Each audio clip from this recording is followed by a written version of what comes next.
5, 6, 7, 8. Naked guy. He's the naked guy. Didn't take long for that name to stick. But he wasn't naked for a month. That's true. Obi-Wan. Okay, here we go.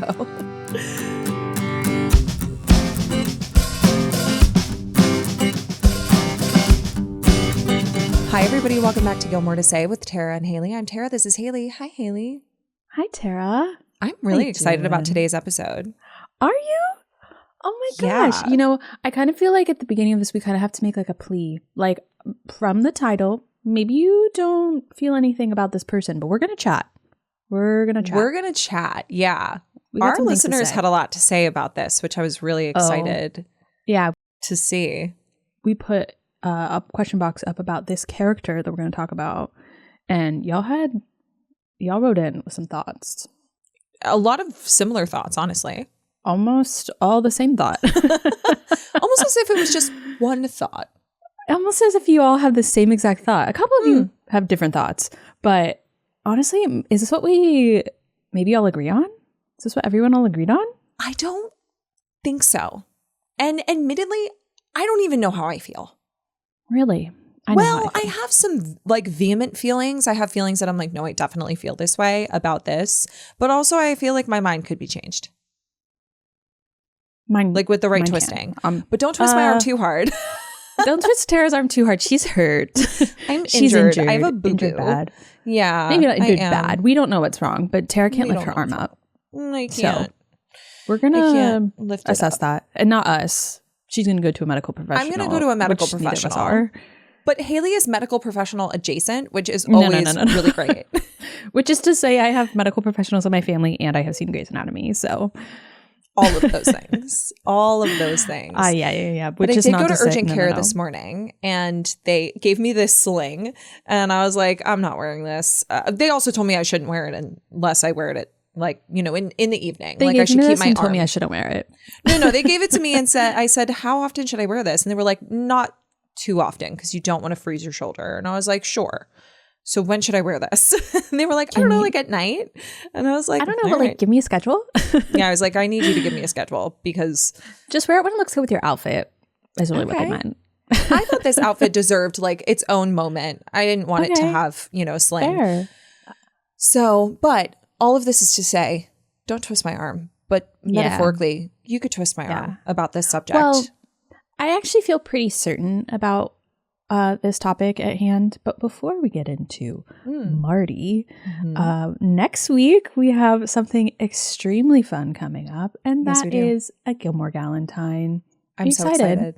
Of course I'm excited. Are you excited? I'm very excited. I hope you're excited. So excited. I actually, in my little gratitude journal, which I've been calling Gratitutions, of course, because I'm in a wicked phase at the moment, I write down things I'm looking forward to every day. And almost consistently for the past week, Gilmore Galentine has been on my things I'm looking forward to. Oh, yes. That's so cute. We just had so much fun last year. Like, I loved doing Gilmore Galentine with you in person in 2023. I did. It was fun. It was an adventure. I loved that you were here. It was the first time we recorded together kind of in person. I love doing it from our bedrooms. There's just something so nice about not leaving your house when it's freezing outside. And like you get your jammies. Yeah, it's just decorating, nice. Jammies, snacks. You're in your bed, but you're also hanging out with people, which is like, honestly, I feel like a lot of us are homebodies because we're like rewatchers, anxious girlies, anxious besties who just want to stay at home, but also be invited, but also maybe be around other people, but not actually have those other people be around us. Right. And we solved it. Digital slumber party. And I'm really excited about our pajamas. We got our pajamas from Print Fresh, which, they're so cute. Gosh. I can't wait. They're so cute. We're actually wearing matching pajamas this year. We are. We have worn different pajamas. Well, no, we wore matching pajamas in 2023. Together when we were together. We wore matching pajamas. Together. No, we wore matching pajamas then. We didn't last year. We got 2 separate ones, which I loved. And then But the first year you wore jammies and I wore my robe. Your robe. Classic. My Brooklyn robe, which I just adore. I know you do. And then we wore matching jammies. And then last year we wore just patterned jammies that we picked out. That we each individually picked out. They're so cute. Yes. It's because Tara loved the Bose ones, but it didn't come in any other sizes. So she's like, this one's mine. Pick out something else. But it was because I also felt really bad. like I was the cowgirl ones. Those cowgirl ones are so cute. Caroline has those from Pretty Little Does Podcast. She? Oh, I love. Yeah. They're so cute. They're so cute. But this year we wanted to have matching jammies, and they are so Gilmore Girls coded. Like those Gilmore Girls love a pattern print on their jammies. Like we've got the Mr. Peanut that Rory has. She has breakfast foods. She has what was the other one that she had? Cakes. And then Lorelai, of course, had, I think, Lucille Ball. I love Lucy. I love pattern those. Jammies. So cute. Jackson has himself on his jammies. So, well, of course. Jammies are a big theme here in the show. I honestly feel like pajamas are a big theme on both Gilmore Girls and in our lives. Yeah, even that's on Gilmore true. Valentine. But So don't true. feel like you got to get the same jammies as us. It would be super fun if you did. We would love for you to match us, and we'd love to see pics. Of course, we want your pictures. We want how your setup is. Tell us what snacks you're going to have. We might have snacks with us, but we promise to not chomp them into the microphone because that would be quite rude. We're going to have bevs, the works, and we're going to just have so much fun. Mm-hmm. It's true. Games, gab, Gilmore galore. And a super cool after party. So if you're on Patreon, make sure that you join us because you get in for free. What's better than something free? Not much. Not much is better than something that you get for free. So you can visit moment.co/Gilmore to say to get tickets if you haven't already. And it'll be in our show notes if you're listening and you want to just click on a little link instead of having to type it out. Yes. And if you are a longtime listener of the pod, you can go to www.moment.co/Gilmore to say. But only if you're a longtime listener. Those are the rules. I don't make them. We actually did make the rules, as it turns out. Actually, in fact, we do make the rules on this podcast. Hey, I have something that I've been waiting to tell you until we were recording for our next On Pod episode. And I'm going to tell you before we get into the topic today. So on Saturday, as you know, as a lot of people know, but may not know exactly what I do, I work on Broadway. I do costumes for shows, but I do it in a very different way than I did when we were first doing the podcast. So I used to dress on Broadway where I would go in for the show itself. Now I do day work. Quick changes. And do the quick changes and make sure that like I would run the show. Now I do day work in the mornings and the afternoons. And I have been for various shows for the last couple of years where I go in and for like a couple hours a day, I will make sure that the costumes are steamed and ironed and there aren't any holes in them and buttons are sewn on. You know, I just prep the clothes to make sure they look good for the show. And then I don't actually run the show. They get a lot of wear and tear. They really do. On Broadway. One of the days that I work is Saturday morning. And this past Saturday morning, I was on my way to work. I could not pull myself out of bed. My shoulder really hurt. Just in general, I was like sleepy. Fucking cold. It was cold. I wanted to stay in. Anyway, poor Brett had to wake me up because my alarm was going off. And it was one of those things where it was like in my dream. So I wasn't waking up. It wasn't in Brett's dream. He was awake. It was nice though. It was like nice music. It wasn't like, So he's so sweet. He put his hand on my face and he was like, you have to go to work, which I really didn't want to. So I really peeled myself out of bed and I missed the train that I normally take. I live off the local train, but I usually take it to the Express and then I just fly into Midtown. And I missed the train I normally take. Knew I was going to be a little late, but it's okay. And when I got to the Express at 96th Street, I was going to get off the train and transfer there.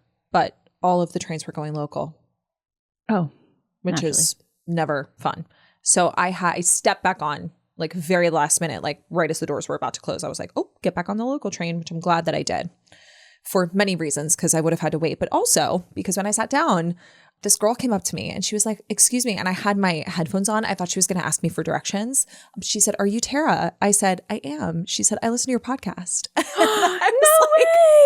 I was like, oh my gosh, that's so fun. I thought she was going to ask you for directions. I said that to her. I said, oh my God, I thought you were going to ask me for directions. But I the reason I shared this whole story is because like so many things had to line up. I had to peel myself out of bed.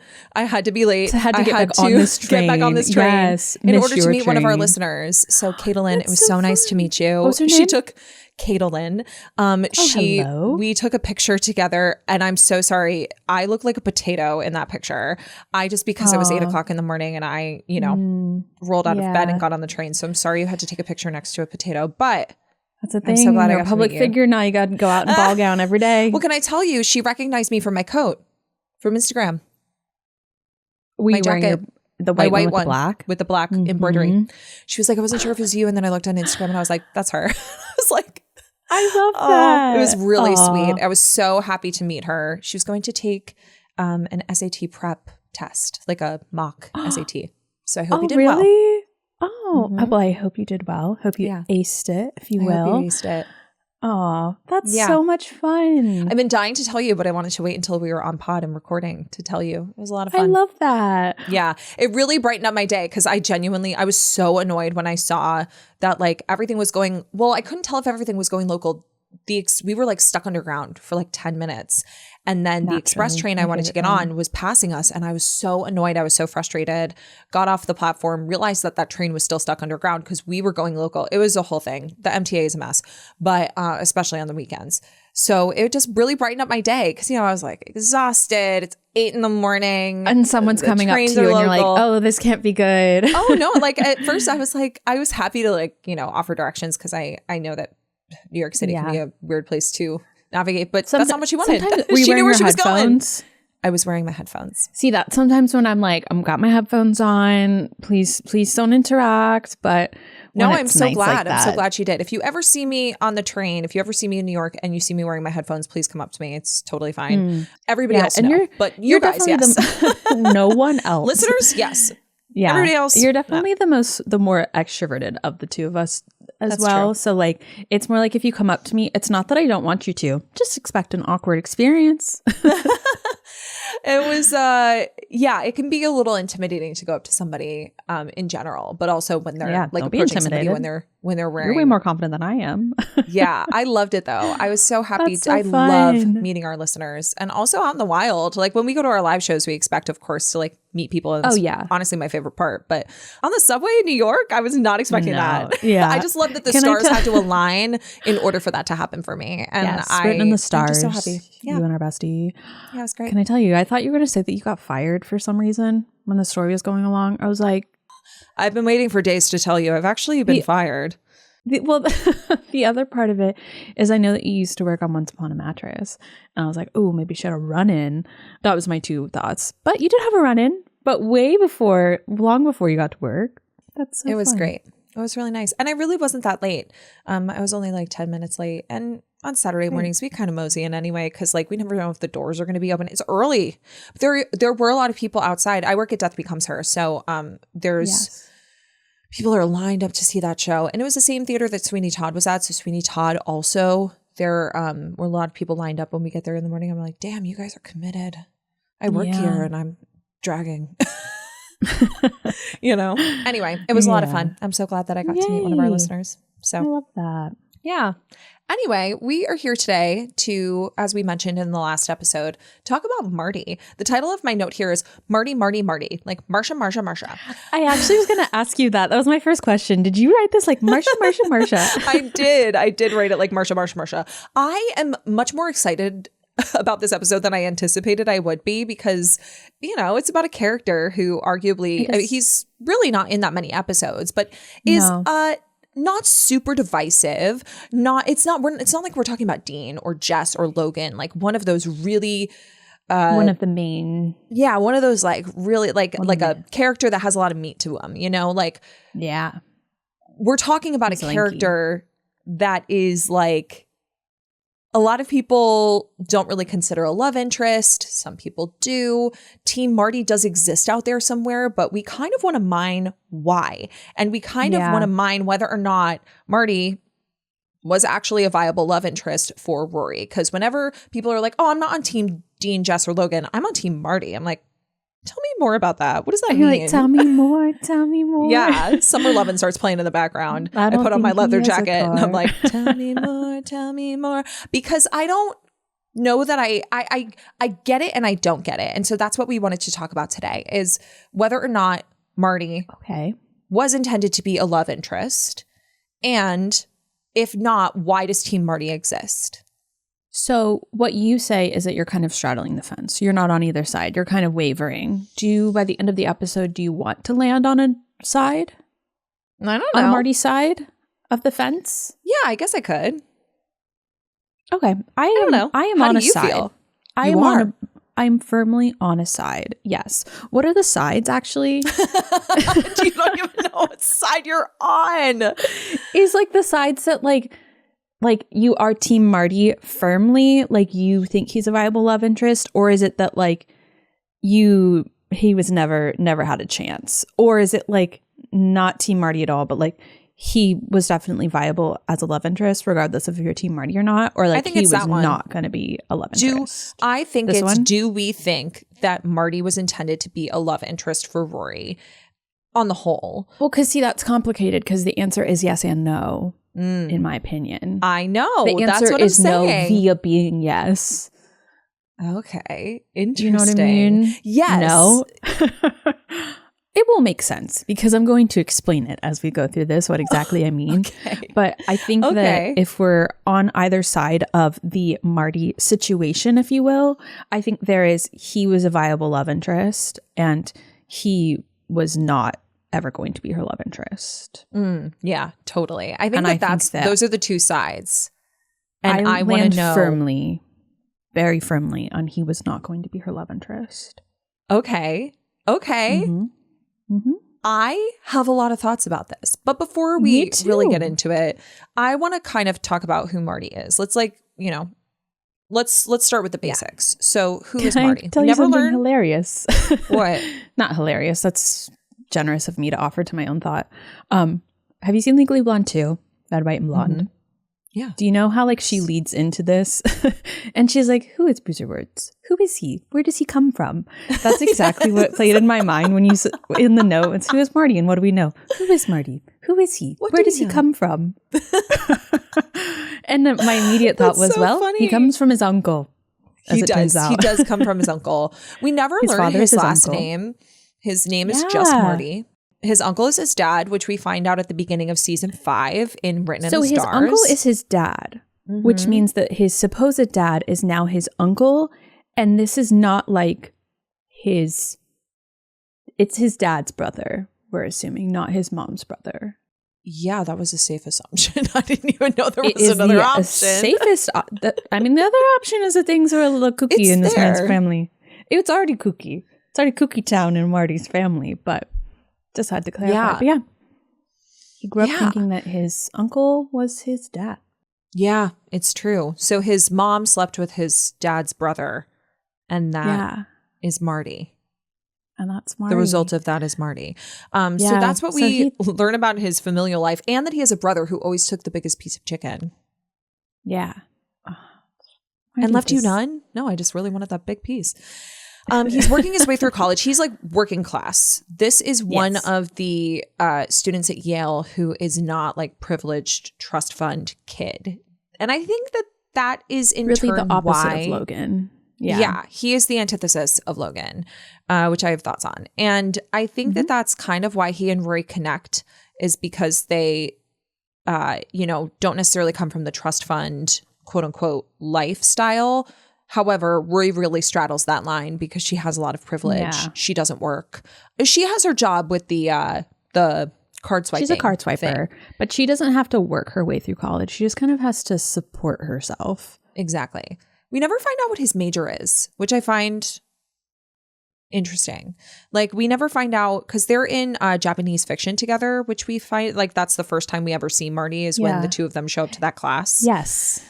But we don't their early ever arrivers. Yes. Freshmen. We don't ever find out, though, what his major is. So, like, we don't really know. For someone who is introduced to the story. An elective. Yeah. Yeah. And for someone who's introduced to this story as somebody who is going to play a relatively major character in Rory's college life, we don't really know anything about him. Because, like, we find out he makes a kick-ass margarita via Logan Huntsberger. Yeah. He likes the Marx Brothers duck soup, and he has $18 in his checking account. Yeah. That's That's kind of it. What major do you think he would have? Because the thing is like he could be majoring in something business related, and he really likes literature, so he took a Japanese literature class just to fulfill an elective requirement, or maybe he is doing something to do with English. He's not on the paper, so like he's not necessarily following that same path that Rory is. He could do something science related, but I do think that they're studying together in season 5. I don't know if they're like studying together and they're just like working on things when they're laying in his bed, or if they're taking another class together. But yeah, I do find that interesting that we don't get that introduction to him. Do we know what Janet and Tana's majors are? No, Janet, I don't think so. Janet's about Tana is sports. Yeah, I think that the two of them, their characteristics are just simply that like one is there on a sports scholarship and the other is 16 years old and is like doogie. Just smart as fuck, yeah. Yeah. So I think that those are their characteristics, and therefore we don't know what their major is. And that's the thing about Marty, is that I really want to know what the intention of this character was going into season 4. What were you setting him up to be? Which is kind of why I wanted to talk about this today, because Marty is in 10 episodes across the entire series. And we meet him in season 4, of course, when Rory goes to college. In episode 3, The Hobbit, the Sofa, and Digger Styles, we get the intro to Marty. We first see him in this class, this Japanese fiction class, where they don't say anything to each other. He's eager. Yes. He's eager. He's excited, a little nerdy. Yeah. And then when they have the party... But we're meeting someone who we see is on like the same page as Rory. Eager, wants to work, wants to be there, wants to be the first person there, despite the fact that the class is far from starting. Yeah, I think that Marty kind of represents everything that Rory thinks she is. And subsequently they show up with similar energy. Yeah. Rory believes herself to be the kind of person who is, you know, comes from the working class, had to really, really, really work hard to get there, which she did. I'm not denying that. But also her grandfather went to Yale. You know, her grades definitely got her in, but Marty's grades really got him in. And he really had to work his way through everything to get here. And he has to work his way through college. So I think that they kind of show up with similar energy, because Rory is very eager. She works really hard and doesn't think that she relies on her privilege to get her to where she is at Yale, which in a sense she didn't. She, again, like her schoolwork despite the fact that her grandparents are paying for college and they gave her a car for graduation, and she doesn't really have to pay for anything at all. Yeah, like she doesn't have to pay for anything at all except just like being alive. Yeah. And the things that she might want. But this is where I really, really think that they were setting him up to be a love interest, because when they have the party later that night in the episode where Paris wants to open the door and light the candle and whatever, Rory spots Marty and he is alone. So like, it's like a sacrificial ritual. She wants to open the door and light the candle. She wants to open the door and light the candle. But Rory spots Marty, and it definitely kind of seems like she's approaching him because he's alone, and maybe that was with the intention of friendship. But later in the episode, when we get naked guy and he's in the hallway and she offers the robe, as soon as he stands up, there's this subtle pan in with the cinematography. Like cinematically, they were setting this man up to be a love interest. The way that they introduce him to the story, it lingers too long for this to be us introducing a friend of Rory's. In my opinion. Yes. You know what I mean? Yeah. I just think it's a total setup. Like, you cannot tell me that man was not introduced into the storyline to not be a potential love interest for her. I do, however. He seems very important. Yes. He's set up to be very, very important. And what we end up getting in season 5, and I think that as we continue to move through, arguably, he's not necessarily set up to be a love interest for the rest of the season. And I don't know. I'm wondering personally if they brought him in to set him up as a potential love interest, then he like that was kind of sacrificed in the name of this like Dean Jess storyline. Like, give me another reason to blame Dean for something. You know what I mean? I just think that it was initially a setup. And I say that because I think even up until Ted Koppel's big night out, when like this whole idea of Dean and Rory maybe rekindling something hadn't quite come to fruition yet. Like we had the feelings Dean had still for Rory in Chicken or Beef, which is after Marty's introduction in The Hobbit, the sofa and Digger styles. When Dean gets married, it's clear he still has feelings for Rory. So like we're leaving that there, right? That's probably going to come back around. But we haven't introduced this idea yet of Dean and Rory rekindling something by the time we get to Ted Koppel's big night out, which is the football game. I know you love that scene. That is okay, because you asked what like our least and fave Marty moments are. But before we get to that, this is the last time we see him in season 4, yes? Yes.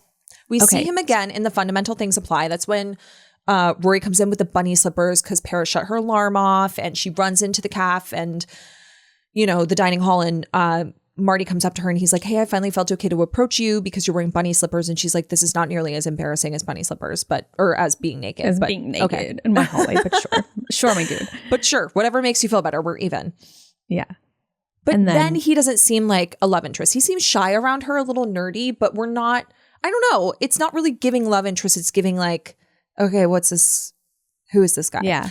But then we see him again for the third time in season 4 at the football game. And this is when he comes up to Richard and Emily and Lorelai as they're all tailgating. And it is very, very cute. Yeah.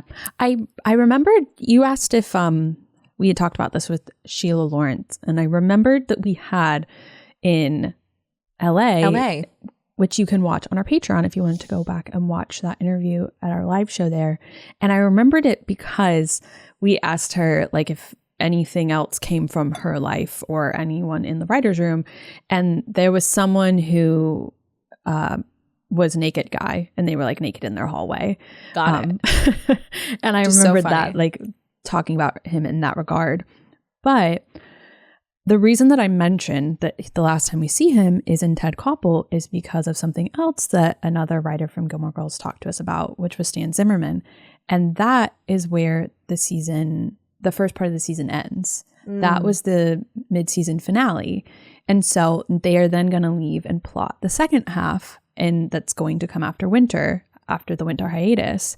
And so they've plotted a completely different trajectory for Rory and her love interest.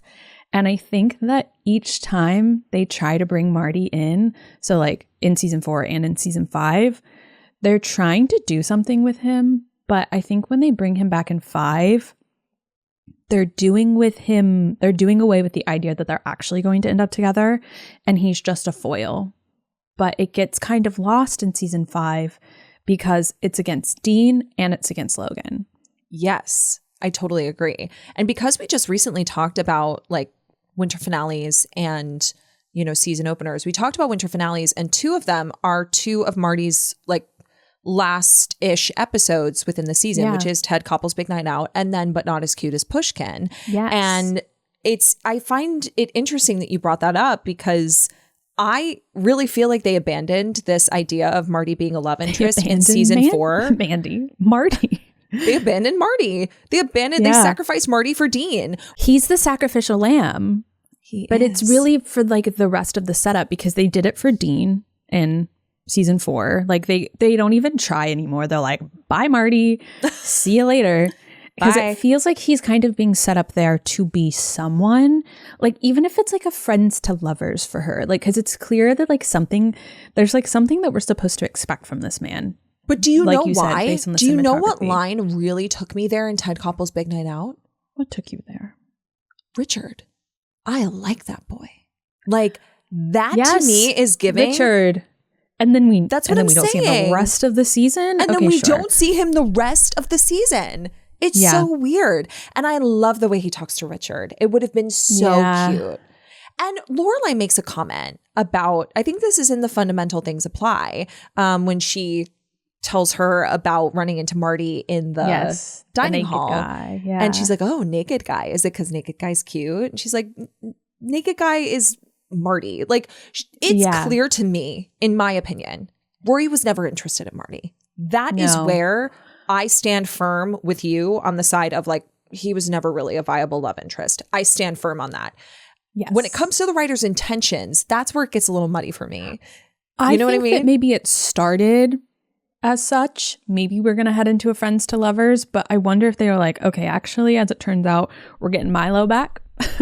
Let's do a little Milo storyline. Yeah. And then little Jess storyline, and then see where it goes with Dean. And maybe that was more interesting of a storyline for her. But I feel like when we get into 5, I think that they're more sure about the fact that he's not going to be a love interest. But what I wrote down was that like, he's going to be a sacrificial lamb to the Logan storyline. And I think that probably they have enough of an idea when they introduce Logan that he's going to be a love interest. He gets a love interest introduction. Like, talk about an introduction of a love interest. And Marty's the one that introduces the two of them. And I think at that point, they know that he's going to, they're like, he's going to have feelings for Rory and Rory's not going to have feelings back.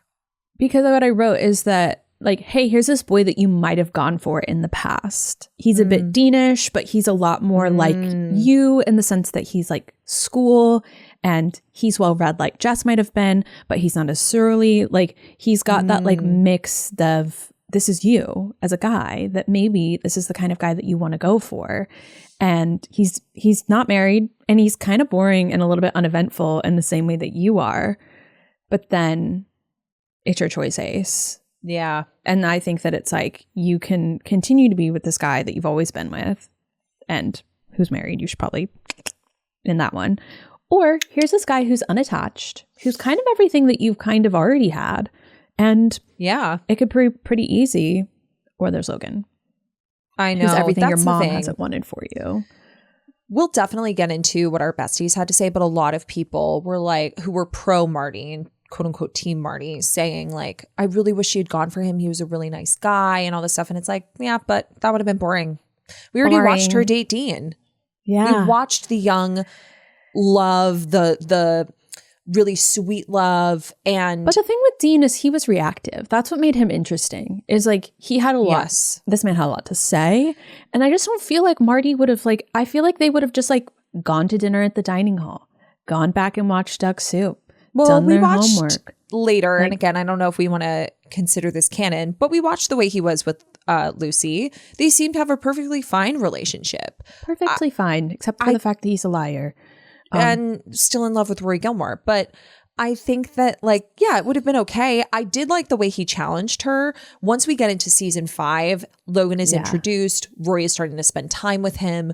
And the last time that we see Marty for like a consistent amount of time in season 5 is before his last up. Yeah. Yes, is in But Not As Cute as Pushkin, when Anna Fairchild comes to Yale and Rory has her stay with her from Chilton. And I love this episode. This is a great Marty episode. It's so good. It's really good. It's a fantastic episode. It has one of my favorite Marty moments. And that moment is when he basically like gets really real with her. He's like, stop being so naive. Logan likes you. You're anointed. Stop being so naive. It's annoying. It's annoying. And that's the only reason that I would understand people being like, that could have been a fun relationship, because I literally wrote it. I said, say it, babe, because no one holds Rory accountable like that, with the exception of maybe Logan later in their relationship, where he's like, well, you're not exactly paying rent either. You go to Yale. Yeah, that is where I think that there is a little bit of a Venn diagram between Marty and Logan, and the that overlap they like is small. Yeah, it's very, very thin. Yeah. That Venn diagram is it's almost like two circles next to each other. But they're slightly aligned. And in that, I do think it is that A, they love Rory Gilmore, and B, and they stay in love. Kind of tell her when she needs to. They kind of like wake her up when she needs to be woken up a little bit. And that is what we kind of presented last year in one of our Gilmore to Consider episodes, of whether or not Jess and Marty were kind of two sides of the same coin, and how they kind of shake Rory out of delusion a little bit. Yeah. Not so much. That's kind of where we landed, is that like it wouldn't have packed as much of a punch if "Why did you drop out of Yale" came from Marty. But he did kind of we did have those moments with him where he's like, stop being so naive. He likes you. It's annoying. You're being annoying. And then he like won't get in the car with her. He's like, no, I'll see you tomorrow. I'm gonna walk. Bye. I'm gonna walk. That really is like really bold of him to like go from "you're annoying" to "I like you, Rory." I know.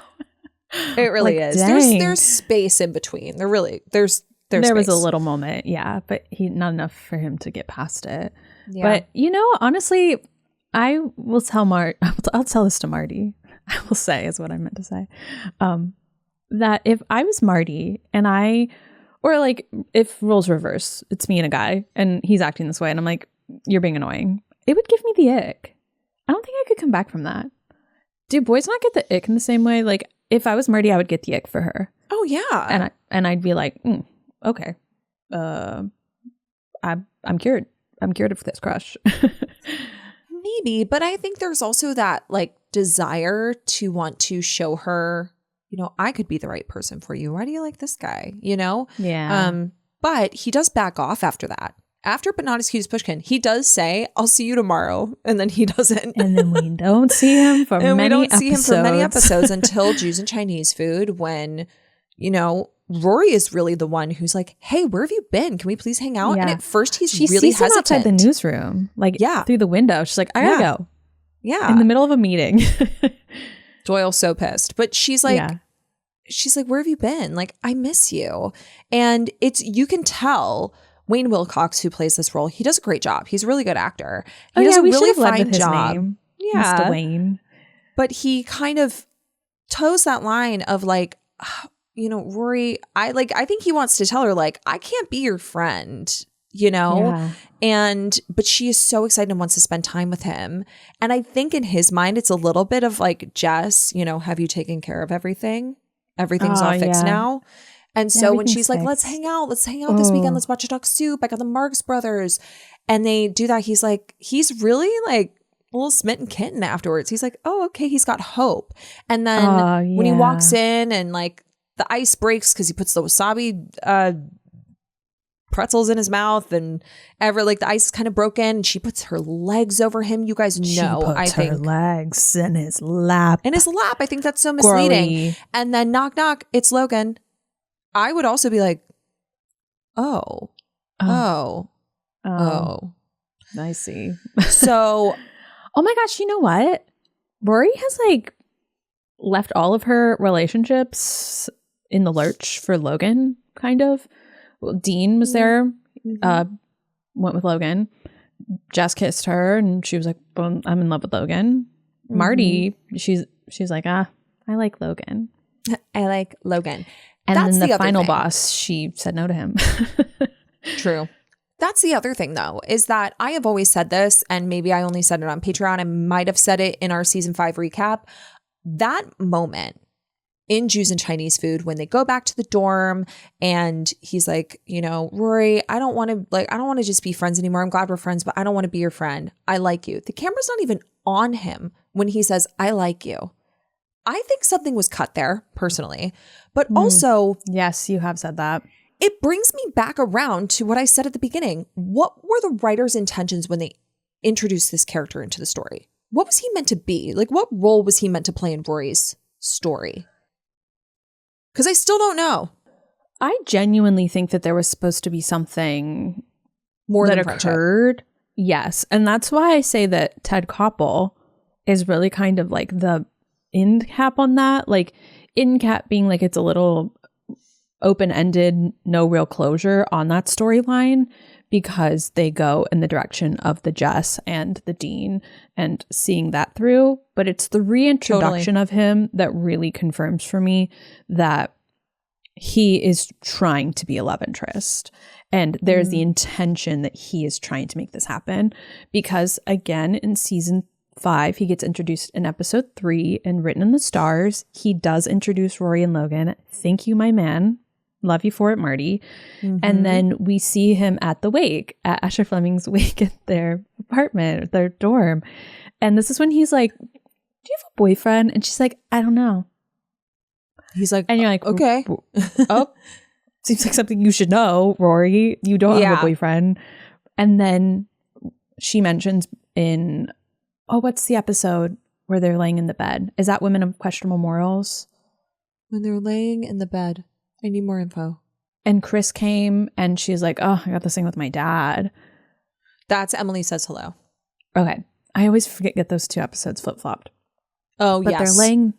they're laying there and she's kind of recounting that something happened with her dad recently. And she says that she broke up with her boyfriend and she really didn't. He just left her in the driveway. Yeah. I guess they broke up. I guess so. And then he goes, so you and your boyfriend broke up, and she's asleep. And you're just like, oh, we are giving this man nothing. He is trying, but he's not trying that hard. It's just kind of like these like little pieces kind of building. Yeah. It's Women of Questionable Morals is after Pushkin. Yeah. And so then in Pushkin, he comes and they hang out with Anna, and she's the person that he calls when she loses Anna. Yeah. And this is kind of when he's had it. Well, it's also because I think what really irritates him here is that when Anna and Marty and Rory are all sitting at the brew or wherever they are, and they're drinking cappuccinos, and those guys come over to her. Pre-Rich Man Shoe. Yeah, it is like pre-Rich Man's Shoe. I think they call it the brew, but I'm not 100% positive. I have no idea. I've never even heard that. Is it the brew? The pub. The pub sounds fun. The pub sounds fun. Yes, you're right. Yeah. When they're sitting there and Rory goes over and kind of like shoos those guys away, she's like, Rory, Anna. She's like, you talk to boys. You were talking to Marty. And she says like, well, that's different. Marty's just a friend. And the camera flashes to Marty and he's like, womp, womp. But what she says to Anna about college is, you'll learn to have guy friends, nothing romantic, just a good pal. And I've always said on this podcast that I really think that Rory and Marty should have just been exactly what she described. And I think that was her intention. She was like, I love having just a guy friend. I love that there's nothing romantic. He's just my pal. And that's what I wish she could have gotten out of her relationship with Marty. If they were going to introduce his character in a way that meant he was going to be like impactful into her life, why did he have to be a love interest? Like, why does every man have to fall in love with Rory Gilmore? I know. Like, truly, why does he? I think that platonic love, teach her about platonic love. But I think that my answer to this question that Tara posed in this outline was, would a relationship between Rory, what would it have lent to the story? And how would it have better served if he was only just her friend? And I think that it would have fleshed out Rory's world a lot more, because I feel like when she gets to Yale, there becomes this like imbalance of character world. Like, we have so many people in Stars Hollow that are considered the Stars Hollow community, and we lose some of that when we get to Yale, and we're trying to find it. We have Janet, we have Tana, and we have some people at the newspaper. We have the newspaper. But we have a couple of them. Yeah. And I think to have someone as consistent as Paris, have Marty, who's just filling in the world with her, just someone who's there, even if it's just like a character device of someone she's talking to. I think that would have been interesting, just to have someone be a part of her world. But honestly, I don't think it would have lent anything to the story for them to be in a relationship. I think the only thing that it lends to the relationship in season 5, or to the story in season 5, is that he's the sacrificial lamb. Yeah. That he's the other choice, and that is not the choice we're going to make. We like Logan. Yeah. We like Logan. And it sucks because it just kind of feels like another like lather, rinse, repeat of Dean and Jess in a sense. Kind of, but not really, because he is Dean and Jess in like a little taller form. You're right. Just got a little taller. A little taller than Jess. Maybe a little shorter than Dean. Not any less family trauma, though. A little less angry. No, definitely not. But I just, I agree with you that I think that as a romantic partner, I don't think he would have lent as much to the story as he would have as just her friend. Just her friend that genuinely is like kind of the tamer version of what Paris offers. Paris offers her some foundation, especially because she knew her in high school, but because she is also far removed from the world that Logan exists in. Like, Paris still exists on the outskirts of that world. And I think that Marty could have offered her some of that without like the, intensity that Paris offers it. I know. And maybe that's why the writers didn't know what to do with him. Because like it's not to say that he has no personality, but they are smart enough. They could have given him one. But like, I did seeing that as a counterpart friend to Paris. But the thing is that like Marty actually has a personality, and I'll talk about it later when we talk about our fave and least fave Marty moments. But he's really funny. And like, I'm not saying I wouldn't have appreciated a relationship between Rory and Marty. It just didn't need to happen. And I think that that's why I'm kind of disappointed in where his character goes, because there was so much potential there for there to be like a really solid male friend in her life that wasn't in love with her or infatuated with her, and was also a voice of reason and could have also lent something really interesting to the story. Like, again, you know, with Logan and that world that he's kind of on the outskirts of, it would have been cool to see friction and conflict between the two of them as friends, because she is now stepping into this world that she claims she's not a part of, but really is. Yeah, we talked about this at some point. Maybe it was on Patreon. We probably talked about it on Patreon, but I think we also talked about it in the our Jess and Marty Two Sides of the Same Coin Gilmore to Consider episode last year. That probably was what it was. Yeah. Because we talked about like all of that there. But I will specify, when I say he doesn't have much of a personality, he speaks in the style of the show. Yeah, like 100%. Like he's there, but I think sometimes he can be a little bland. But totally. I also think it's kind of giving saltine cracker. Like there's a little bit of salt, but depending on which cracker you pull, sometimes it's not as salty, you know? It doesn't have as much flavor. Yeah. Did you get that? Yeah, write it down. Yeah, got it.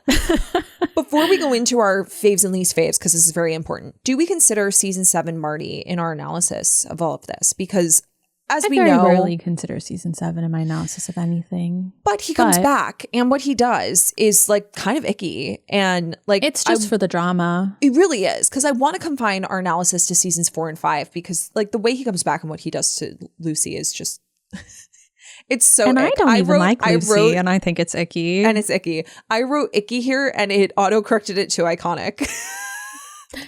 The one thing it's not is just so iconic. No, absolutely no, it's not. tough. And I rewatched a lot of that today. And for no fucking reason. He's being so fucking weird. So and he was in 7 episodes between seasons 4 and 5. And then he comes back for 3 episodes. 7. No. God, no. I was like, no way. And then he comes back for 3 episodes in season 7. Too many. That was 3 too many. You know, introduced as Lucy's boyfriend, which I will say was a twist. Like, I like the twist of it. He's here for the drama. Like, he's here for the drama. What they chose to do with it was really... He's being really fucking weird. He looks great, but he's being really fucking weird. He looks great. Like, literally, what a beautiful man. But what a beautiful man. The thing that we have to assess here is Lucy is a side character that got introduced this season. So she doesn't have much bearing on the plot itself. So his introduction has to be a foil to Rory's plot. And the only way that it would be is her relationship with Logan. And the reason that I don't consider this is because the way that we wrap up this storyline with Logan is like, I think it's the winter finale where Logan ends up going back early and the girlies won't talk to her. And then we get into the next episode. That's a merry and Rory's just like, in Santa's Secret stuff. We made up. We're all good. No worries. And it's like, I know. That seemed like that was building to something. Yeah. Again, everything with Marty feels like it's building to something, and then, you know. Well, I just mean to say it felt like something was going to happen with Rory and Logan. Like it was the catalyst to something happening with the two of them, and then it didn't. And we're just like, oh, so then what was the point of that? Just to tarnish the name of a man who got crushed in season 5? Yeah. Yeah. Yeah. I don't know. It just makes you not like this guy who like was nice. And I think it adds to that thing of like what we started talking about when we first started the podcast about Dean, of like, oh, he's a nice guy, quote unquote nice guy. Like if a guy identifies as a nice guy, it's probably not. And I feel like for the most part in season 4 and 5, Marty was a nice guy. He was just like my next question. Decent, sort of respectable Yale man. Yeah. And then we get to season 7 and we're like, oh, quote unquote nice guy, self-identifying nice guy, yucky liar. That is it, because he's so mean to her. He's so rude to her. In Knit People Knit, when Lucy has her 2002 themed party and like Marty's bartending and Rory shows up and she brings decorations. He's being so rude to her. And I'm like, okay, you're being a dick. You're actually being a jerk. And she says that to him, like, are you done being a jerk? He's like, yeah, I'm done being a jerk. And then like it's over. And I'm like, this is terrible. And like it's Logan. The way he reveals it is like Marty's a secret agent for the CIA. I know. I have to tell you this. Your boyfriend is an assassin and he has murdered everyone in this restaurant. Like they knew each other. Okay, days of our lives. I know, it's very drama. And Lucy's like, what? You know each other? Nothing has occurred between the two of you, but you know each other? Amy Sherman Palladino would watch that with a bowl of popcorn and be like, what the fuck is going on? No, she'd throw the popcorn at the TV. She would, yeah. Like Elle Woods style. Elle Woods, you liar! So true. But yeah, I don't want to consider it in our evaluation of him because I don't think it's fair because I don't know, it just feels I think it feels a little out of character for him. And I kind of want to remove that part of it and be like, do people still think Marty is A, either a jerk or B, either like someone worth investing in romantically without season 7? Because I think that the nice guys finish last kind of mentality does really get reinforced in season 7. And I do get a little bit of that in season 5, a little bit. But not as much as I do in season 7. I think the part of it in season 5 is like he just really wants to be with her. And it's like that. It's like together or nothing. And that can be hard for a girl, for anyone who wants to be friends with this person. Yeah. But I think there's a level of honesty to it that's like, hey, I genuinely can't do this because of my feelings, and I recognize they're not the same, and I recognize that you value me as a person, but I think the best way to move forward with this is to just clean cut rather than like lingering on and holding onto that resentment and not really being able to truly be their friend. So I think I can end up on both sides of that. And it's a shame that I feel like the writers didn't really know how to answer the question that we posed, which was what would a relationship between Rory and Marty have lent to the story versus how would he have better served Rory's storyline if he was just her friend. The writers didn't know how to answer that question. Yeah. And so therefore we kind of got nothing from Marty. Like there are things that he offers, like the immediate storyline that make me laugh. And, you know, everything with Anna and her introducing Rory to Logan, you know, like there are certain things where Marty is important to the storyline, but on the whole, it's kind of like, why did you bring this guy here? Yeah. And I think it's really the difference between 4 and 5. 5, they knew what they were doing with him, I think. 4, I don't think they did. 4, I think they were like, let's introduce another nice guy into the equation because Rory's been through the ringer. Nice, like brunette, nice looking man. Nice looking guy. Him naked. Richard likes him. Yeah. I like that boy. It felt like it was going somewhere. They bond over their nudity. Good for them. So tell me what some of your favorite and least favorite Marty moments were. To start with the let's start with the least, because we'll just end it strong. Okay. Well, season 7 is the that's least. why I was wondering. Like, do we want to consider it? Sure. Season 7. Well, I can still consider it my least because that's one of my bullet points. Is just everything he does in season 7 is just terrible. No. But I think my least favorite moment in terms of Marty and his introduction in 4 is that moment that you talked about when he comes over to her in, I believe it's The Fundamental Things Apply. Yeah, you hated that. I remember you talking about that on Patreon. You were like, this is awful.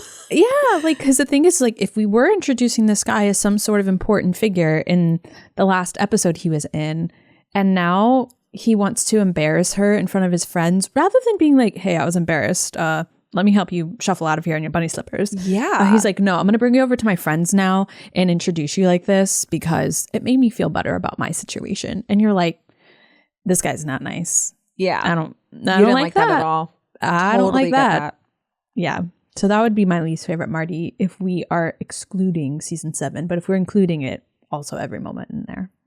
Same goes for me. I knew that ours would be the same. And honestly, I didn't think of what happened in The Fundamental Things Apply as in that regard until you mentioned it. And I was like, yeah, that was kind of rude. But I think like within the narrative, it was kind of like, ew, Marty. But from a writing standpoint, I thought it was funny. Yeah. Made me chuckle. Yeah. But like if we're in the narrative and we are these people, we're like, I helped you. I gave you my robe. Give it back. Give you my robe. Give it back. Yeah. Also, your friends kind of suck. Yeah, your friends are kind of mean. Yeah, Glenn's your friend. He's dating a teenager, isn't he? Got a lot to say about that. But yeah, so those are my least favorite. My fave, I did mention one of them. One of my faves is in Not As Cute as Pushkin when he says, stop being naive, it's annoying. Marty, slay her. I know. Call her out. Put her on the spot. But my actual fave is in Ted Koppel's Big Night Out when he comes over and invites her to the little shindig that they're having on the quad elsewhere because he was there and he came and sought her out and he found her without Find My Friends at a football game. I know. That was hard. And he was so nice to her family and they just had like a nice, joyous little moment. And he just looks so cute. I've said this before. If a cutie guy, my freshman year at a football game, came and sought me out and was like, hey, I want you to come to this party. I'm going to come find you and I'm bring you back because I want to spend time with you. That's cute. And I love that. And I fell in love with Marty for just a brief moment of time right then. I loved it. I thought that was really cute. I rewatched it today and I was like, oh my God, he's so cute. And he looks cute too. He looks really he just handsome. Looks like a cute college man. Also, like this, and again, I want to know if this is because they were about to kind of take this in the direction of him being a love interest. He's very relaxed in this scene. Comes over, like is still kind of, himself. He's a character, but he's not like super nerdy, super introverted. He comes over and very bold. Yeah. Very boldly, is like, hey, like we're doing this party. And she's like, hey, I want you to meet my mom. And, comes over and has a really wonderful conversation with Richard. And it even though he's been referred to as naked guy, like, like that could have thrown him, but like but it just works. And it's like, I was naked for a month. Yeah. And it's really cute. It's cute. It's a cute interaction. And I love it. I like that boy. Who else says that? I like that. I think Richard. Richard says that a lot. I like that boy. We've talked about this in the past. Yeah. My favorite Marty lines that will just like always make me giggle is in Written in the Stars when Rory calls Paris because she wants to know where she is and why she's not at the dorm. And Paris tells her that Asher died. And she hangs up and Rory says, Asher Fleming died. And Marty goes, in bed? And she goes, no. Damn, I lost the pool. It's just, it makes me laugh so hard. But my favorite is when he comes in during But Not As Cute as Pushkin. And he opens the door and he has the caviar. And Rory introduces him to Anna and he's like, did Paris move? I'm right here, Marty. I know Paris. It's just, he's so good. He's so funny. I love it. So those are my favorite Marty moments. Good. Love them. But I want to hear what our besties had to say because they had a lot of opinions on this. They had a lot of opinions. And I think for the most part, a lot of them said the same thing in various ways. Mm-hmm. We put up a poll on our Instagram that said, should Rory have ended up with Marty? 13% said no. Or rather, I said that wrong. What? 13% said yes. 87% said no. Some people said we should have added a neutral option, like they didn't care. And then that probably would have like split them a little bit more, which is like fair. Like it's either yes or no. But like some people were like, I genuinely don't care. Yeah. It was moreover like, you don't have to feel like super passionate about it. But anybody who did feel passionate about like, yes, I wanted to know how many. Yeah. Yeah. And there was like, it was the difference of like thousands between the two of these. Yeah. In that like one of them didn't even reach the thousands number. Yeah. It was yes, they should have been together. We put up 2 slides with a question box. One of them was Team Marty, explain yourself. So that 13% yes could give us an insight as to why. And then we also put up a question box that was, if you've never been into Marty and Rory, elaborate, which I will start with the first one, which was Team Marty, explain yourself. The first one really got me was, there's no explanation. There will just be reputation. I didn't quite understand how that fit into Marty himself, but I did love a nice reputation reference. Yeah, I appreciated it nonetheless, but I'm glad that you will not explain yourself. You will just be Team Marty. Love that. Someone said they're not Team Marty, but did think that he was sweet until he wasn't. They thought that it was a basis for a relationship she needed in her other relationships. Marty treated her like a normal person, which I'm not quite sure that other people didn't, but maybe they put on a pedestal sort of vibes. Yeah, I think that Marty did put her on a pedestal a little bit in that he liked her, in that like we all do when we like somebody. Yeah. But not in the way that like everybody in town did in Stars Hollow. It was just like, we're here, sure. Like I said before, like we're here and we're both kind of here to do the same thing. So I don't know. Yeah. Someone said that they would have enjoyed the two of them kissing and feeling awkward about it and not liking it. So it wasn't necessarily an answer to Team Marty. It was more of like, test it out, test the waters. Yeah. Show us what it would have looked like. Show us why it didn't work. Yeah. Someone is Team Marty because the friends to lover trope wins every time for them, which I agree. I love friends to lovers. I think that there's just something so great about that. The problem with this one is that we were inventing the friends and we were going to have to watch them be friends to become lovers. And it would probably be a much more condensed version of the 5 seasons or 4 seasons that it took Lorelai and Luke to get there. But I don't think I would have liked necessarily seeing Rory go through that same thing with her mom, or maybe just a different version. Maybe it would have been fun. I don't know. Someone said I am not Team Marty for Rory. I am Team Marty for me. Love that for you, girly. Sure. Yeah. We've all been there. Yeah. Love that. Love that for you. An interesting option if he had been in more episodes. So I guess if they just would have explored it more. Yeah, which again, we kind of wanted in season 4, I guess, if that was even an option. Like, let's take out the fact that we knew what was coming with Dean and Jess.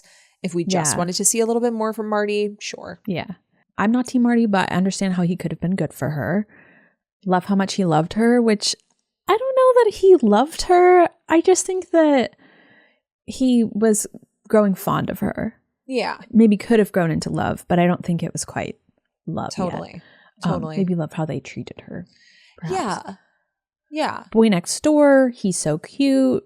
Should have been her first, not with Dean, which is an interesting take. Interesting. I don't know how I would have felt about it with Marty and Rory and like how we would have gotten to that point of them having sex. It's an interesting want. I think what happened with Dean was more interesting. Oh boy, was it interesting. Yeah. They thought he deserved a chance, that he would fit into Stars Hollow. It'd be a good relationship to learn from, but not in game, which I think perhaps. But I think we got enough of what we were learning from with him. Yeah. She was able to learn things from him without dating him. Yeah. Someone just said they vibe. Cool. Love they that. did, for sure. Lorelai would have loved him with her, which I think she would have. Richard certainly would have. Yeah. So cute. Would have loved more of a healthy relationship for Rory for once. Sometimes healthy relationships aren't as interesting to watch play out in a TV show as they are in a book, though, I will say. Someone said because they had an interesting meet cute, it felt like it was a good setup. So, which I agree. That's what I'm saying. The setup really led us down a path that had us believing that Marty was about to be a love interest. And I think he was. I think he was intended to be. When we meet that boy, he is a love interest, and then they just don't know what to do with him. Yeah. And then they did a sacrificial ceremony for this man in the sake of Logan. I think it's interesting now that I'm really thinking about it, that, you know, we meet Marty, he's set up as a love interest. It doesn't go anywhere because we have to go down the path of Dean and Jess for whatever reason. And then when all of that for whatever reason, when all of that seems to have been settled, because Jess, of course, she doesn't run away with him after the second episode of season 5 in A Messenger and Nothing More, we end it with Rory basically like she and Dean meeting and it being this like, okay, I guess that's over. We don't know what's about to happen. Yeah. And then we see Marty and Written in the Stars and we think, oh, here he is. Okay, finally, maybe these two are actually going to do something, only for him to introduce her to the guy who's actually going to be her love interest. We meet Logan. It gets a little, the love ties get a little tangled for Rory in season 5. Yeah, and then she's not even fucking done with Dean. We're done with Dean at that point. Well, we're definitely done with Dean. All right, lay it on me. Why are people not Team Marty? This is going to be funny. This I wrote down some of the ones that I loved. I wrote down some of the ones that were just repeated over and over again because you guys wrote down almost verbatim the same thing multiple times. And this is, if you've never been Marty and Rory, elaborate. I will give the caveat. None of these are like very in-depth answers. It's kind of just like the immediate vibe. Because the first answer was ew. The second answer was also ew. So that really was peppered in quite a bit. Someone says snooze with about 8 O's. So Rory doesn't deserve him. Sure. Whatever floats your boat on Rory deserving or not. This one was the one that got me. He's weak and needy and a bit annoying, TBH. And I was like, oh. All right. No backbone. I have the ick. You can't escape the ick. Totally fair. Annoying. Not cool enough. He's creepy. He's whiny. I was Team Marty until Lucy, which is interesting that you were there. You were there for that man until they destroyed him. If you've ever been a girl with a guy friend, you know why. Totally fair. Someone else said, like, ew. Love it. Fake friend, which is interesting. I think that they mean this into regards to the fact that he ended up wanting to be in a relationship more with than her just friends. Yeah. and then left, which I totally see that side of it, that like he was only wanted to be her friend because he wanted to be with her. But I think he was her friend and then he wanted to be with her. Yeah. That's how I saw it. But again, we don't see enough of him to build a true friendship to have felt that way. So it really could have been that he just wanted to be her friend, because the first time we see him again in season 5, after seeing him just in a couple episodes in season 4, he's like, you got a boyfriend? And she's like, I don't know. He's like, huh. You don't know. But anyway, nice guy, in quotes. A lot of people reiterated time and time again that this is that quote unquote nice guy. That trope, the nice guy trope. Nice guys finish last, and that whole idea. He's irrelevant. He's awkward. He's annoying. He friend-zoned himself, which I found to be interesting. Yeah.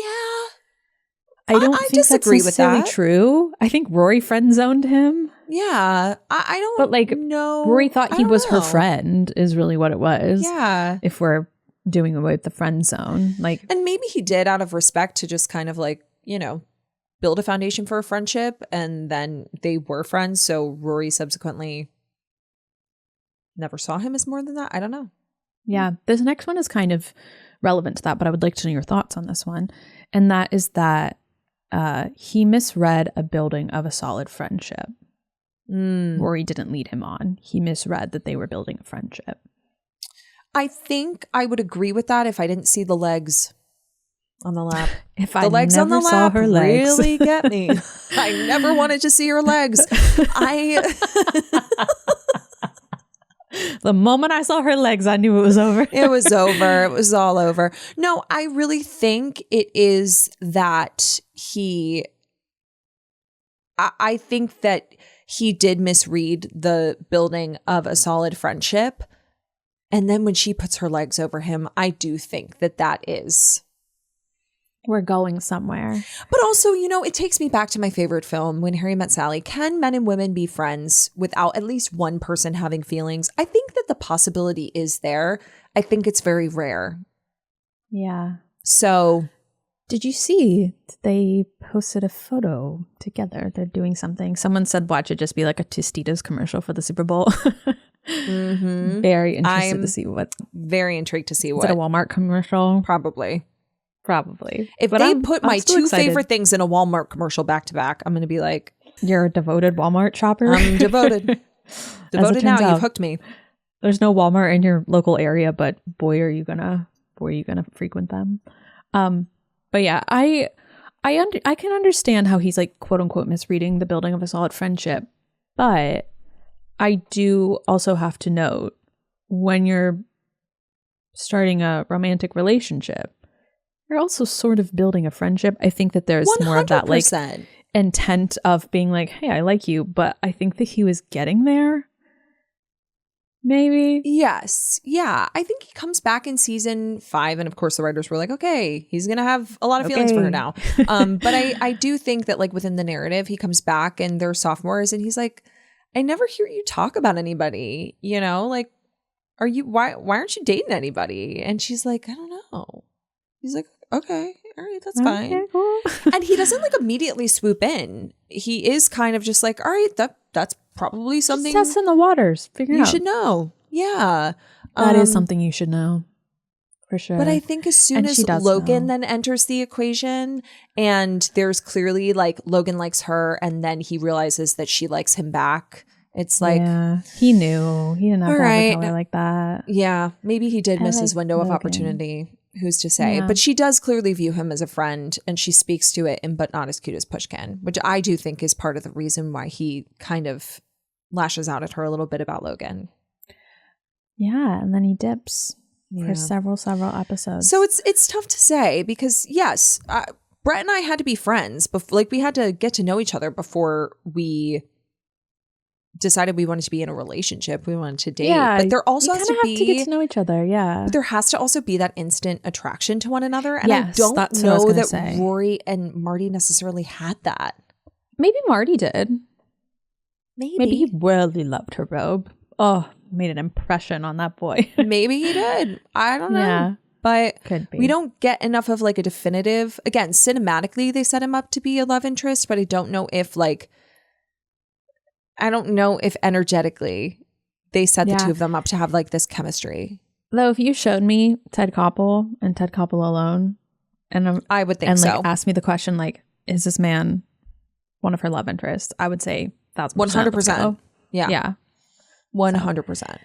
There's a couple more answers I wanted to read to you that people said it was refreshing for her to not date a guy she met. Because she doesn't meet guys and not date them, or not at least have some sort of love tangle with them. He's not emotionally strong enough. She's just not that into him. And I think perhaps my favorite answer is that Emily would have called him weak. Eventually. I guess it's the only other maybe dead giveaway that made him not a love interest is that Emily and Richard seem to like him. So can't do it. Well, can't be a love interest. Logan. They loved Logan, actually. They loved Logan until they adopting that man. Didn't. Yeah, totally. Yeah. That's so true. Though, that's actually a really interesting idea to bring Emily into this, is that he's a Yale man, but he's not exactly from the same world of them, like his family. He doesn't come from good breeding. Yes, in fact, if we're... Up until season 5, they don't even know what breeding he comes from. He actually is, as it turns out, he doesn't know his origins. Who is he? Where does he come from? Bringing it back full circle. Well, I love it. Love Bruiser. But I just think that would be a really big conundrum to present to Emily Gilmore, to be like, what do you think of this man? Yeah. That would have been maybe that would have been my only reason for wanting to watch the relationship play out. I would have loved to have seen the Lorelai Emily reaction to this and see Emily kind of have like a back and forth of like totally bad breeding, good schooling. Yeah. I totally agree. Yeah. I think where I've landed on this is that I would say that Marty was introduced as a love interest, but I think that Team Marty exists because people want to believe that they would have liked to see Rory in like a simple and sweet relationship. But we all know that the second that Logan entered the chat, it would have become Dean and Jess 2.0. I think though that Luke and Lorelai were the simple and good relationship for season 5, and to have that also for the two of them would have been like, let's would have been like watching paint dry. Yeah. It's kind of like, well, riddle me this. Would it kind of have been the same thing as watching Lorelai and Max and Dean and Rory? Maybe. Because like Dean and Rory the early years was nice and sweet and fun and very different than Luke and Lorelai getting together because we've been waiting for this moment for so long. But I would maybe put Marty and Max kind of on similar planes. Like, yeah, nice guy. We have a good rapport. I think that Lorelai and Max have more chemistry. Smart. Oh, yeah. Lauren Grant has chemistry with everyone. With literally a wall. Yeah. Is that what we're calling Max these days? No. But that's what I think. I do think that Team Marty exists because they believe that they would have wanted to see Rory in a simple and sweet relationship, but we already got that. We got that with Dean, and that was like first love. So that actually made it more exciting than just like a simple and sweet relationship. But I think that we all have to be honest with ourselves that watching a simple and sweet relationship doesn't really make for good drama. No, I really do think it's better in like contemporary romance novels than it is watching it play out on the screen. We need a little bit more drama. But as we're talking about this, my sister and brother-in-law are making their way through Gilmore Girls because they were at our live show and they're like, hey, we want to be more devoted to this. And I really want to know what my brother-in-law thinks of Marty, because he hates Max. He's like, not this guy. He is not into him at all. I think that it's easier to be more endeared to Marty because he's for all intents and purposes a kid. And like, I think I remember Brett saying that he felt like he also got the ick from Max. But with Marty, he was just kind of like, oh man, bummer. He's a nice guy. Like, I think he was also expecting, he was like, naked guy. What's going on with naked guy? Is he coming in? Oh, there he is. Oh, what's going to happen with him? Like, I think he was excited about the prospect of Marty and like what he could offer to Rory's storyline, because he also saw that he was kind of being set up to be a love interest. And then when it didn't go anywhere, he was like, oh man, sad. Yeah. That's was sad. he like Team Marty at all? That'd be a really good question to ask him. It's funny you should mention that, because we were deciding what to do about our Galentine's Day episode this year. Of course, we have our Galentine's Day event. So it's really hard to plan an episode around like Gilmore Galentine in the same way that we once did, because we obviously want to save, what we have going on for the event. And so we thought it would be really fun to finally, after 3 years of talking about him, bring on my partner, Brett, because we reached the end of season 5 a few weeks ago and he's been itching to watch season 6. 3 years of watching this show, it feels like. I know, it really honestly has been. And he's been really itching to start season 6. And I was like, no, I really want to have you on the podcast because I want to hear your thoughts up until this point. And I want to hear what you have predicted for the rest of the series. But, the next season, what the fallout is going to be now that you finally are in your convictions that you were right, that Rory was going to drop out of Yale, because he always felt that way. And so I love hearing his little thoughts every now and then, because hearing him predict things that did come true was absolutely marvelous. I love that he calls the Gilmores the Gilmans. So funny. He's such a silly goose, but I'm really excited and intrigued to hear what he has to say. And, because it's taken so long for us to move through this, I think we might need to do a little bit of a refresher. Like, let's go through seasons 1, 2, 3, and 4, not obviously watching all of them in their entirety, but I just mean like have some refreshers to kind of jog his memory on his hot takes and opinions, because he has a lot of hot takes and a lot of opinions. And Brett will have more to say on that in the next episode.